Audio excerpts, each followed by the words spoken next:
to create a credit journal entries. So in a transaction, it is not clearly mentioned that which one is cash and which one is credit. Direct informations are not given. We have to identify the transaction, whether the transaction is of cash or credit. How we can identify? That is very important to know. See, the rule says when there is a transaction of purchase or sales, and in between that transaction, name of a person arises, name of a person comes, and payment information is not given. So we have to treat that transaction as a credit one. For example, purchased goods from Mohan, and is flashed on the board. Purchased goods from Mohan, rupees 10,000. See, this transaction belongs to purchase. Okay, first condition is fulfilled. Then what we have to do? We have to check whether the name of person is there or not in between the transaction or in the transaction. Yes, again we found that Mohan's name is there. Mohan mentioned over there. It means name of a person is given and payment information is not given. Payment information is not given. That 10,000 is the dealing amount. Whatever mentioned against the transaction, that is the dealing amount. But payment information is not clear. So we have to treat this as a credit transaction. Right? So in credit transaction, how the entry is passed? As we are not paying cash, then we have to treat that who is the giver? Who is the giver of the goods? So whenever goods purchases debited, we all know. So that's why I debited purchases. Okay? So purchases debited, and as the cash not goes out, so we have to credit the giver name, the person who gives the goods. Giver should be credited because personal rule says that credit the giver.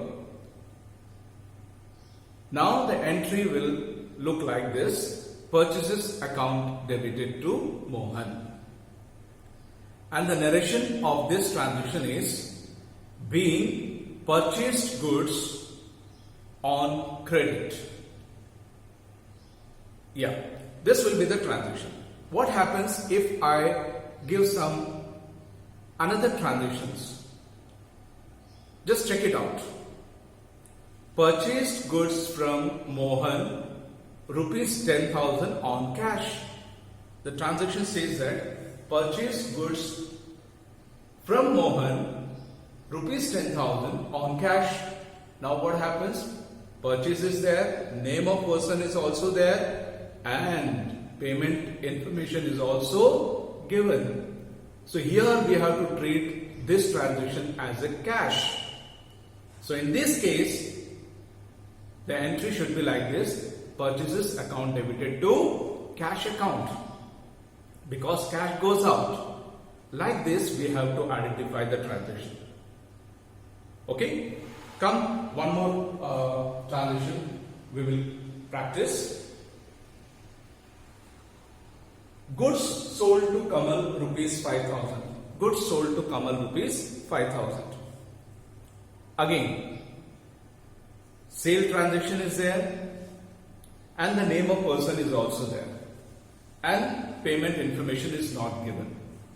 So when payment information not given, then you have to treat this transaction as a credit. So again, in what way you have to think? We sold goods. when we sell goods to someone, we have to receive money. As we did on credit basis, we haven't received money. So in what way we have to think? Who is the receiver of goods? Yeah. Who is the receiver of goods? Who is the receiver? Kamal is the receiver. So as per personal account, personal says debit the receiver. So Kamal debited. That's why here Kamal debited and sales credited. We all know when goods sold, sales credited. Clear? So now the entry looks like this. Kamal debited to sales account. And the narration, being sold goods to Kamal on credit. If the transaction is of cash, then it would be like this. Sold goods to Kamal rupees 5,000 on cash.